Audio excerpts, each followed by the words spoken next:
अस्सलामु अलैकुम व रहमतुल्लाह व बरकातुह। आज की सबसे बड़ी और ईमान हिला देने वाली खबर मक्का से आ रही है, जहां रात के ठीक 21-23 पर आसमान में एक अजीब और रोशन परछाई दिखाई दी, जिसने ना सिर्फ मस्जिद अल हरम में मौजूद लाखों जायरीन को हैरान कर दिया, बल्कि सोशल मीडिया पर आग की तरह फैल गई वो तस्वीर जिसमें एक इंसानी आकृति सजदे की हालत में आसमान के बीचों बीच चमकती नजर आ रही है। और इस तस्वीर को देखकर लाखों मुसलमानों की आंखों से आंसू छलक पड़े, क्योंकि ये कोई आम दृश्य नहीं था, बल्कि ऐसा लगा जैसे रूहानी फरिश्ता मक्का की फिजाओं में उतरा हो। बादल घिरे हुए थे, बिजली की गूंज थी, और उसी टिक का बीच एक नूरानी रोशनी आसमान को चीरती हुई आई, और उसमें दिखाई दी एक ऐसी शक्ल जो हर जुबान को खामोश कर गई। कुछ लोगों ने इसे सजदे में झुका इंसान कहा, तो कुछ ने इसे जिब्रील अलैहिस्सलाम की परछाई बताया। मगर बात चाहे जो भी हो, मक्का की फजा में जो असर उस वक्त था वो बयान से बाहर है, क्योंकि जैसे ही वो आकृति दिखाई दी, पूरा माहौल सिहर उठा, हवा रुक गई, परिंदे चुप हो गए, और मस्जिद में एक अजीब सी खामोशी छा गई। सीसीटीवी फुटेज से लेकर मोबाइल कैमरे तक हर जगह ये करिश्मा रिकॉर्ड हो गया।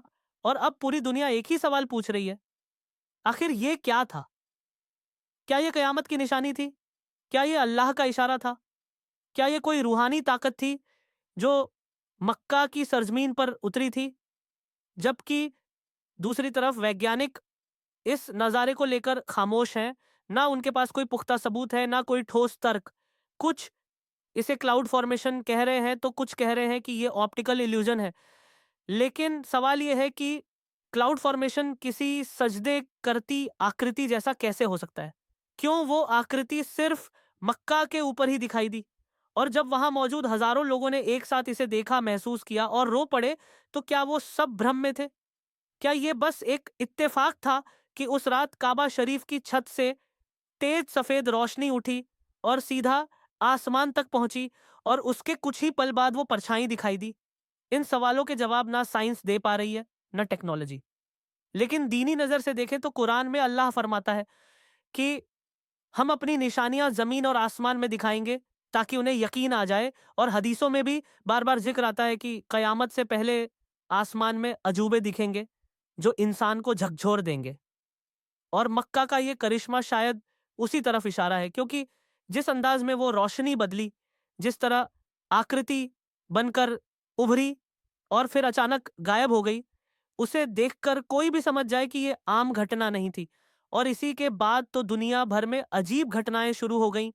तुर्की में मस्जिद की मीनार से निकलती रोशनी, इंडोनेशिया में अजान के वक्त बिना लाउड स्पीकर के गूंजती तकरीर, भारत में कई लोगों ने सपनों में देखा वही मंजर जो मक्का में सामने आया, और सोशल मीडिया पर मक्का साइन ट्रेंड करने लगा।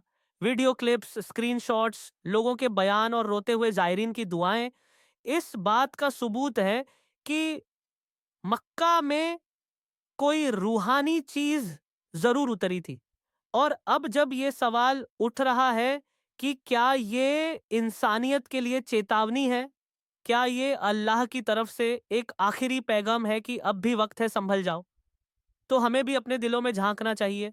क्या हमारी जिंदगी अल्लाह के बताए रास्ते पर है? क्या हम 5 वक्त की नमाज अदा करते हैं?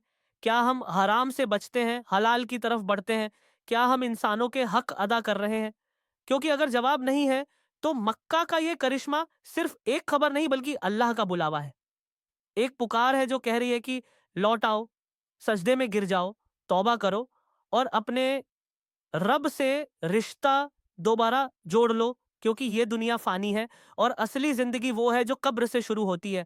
और जब आसमान भी गवाही देने लगे, जब बादल भी सजदे की शक्ल में नजर आने लगे, जब नूर खुद जमीन पर उतरने लगे, तो समझ लीजिए कि अल्लाह हमें देख रहा है, पुकार रहा है और कह रहा है कि अभी भी देर नहीं हुई।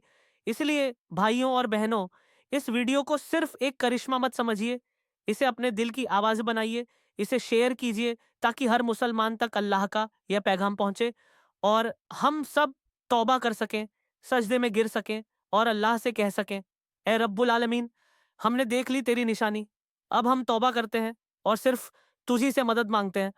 आमीन या रब्बल आलमीन।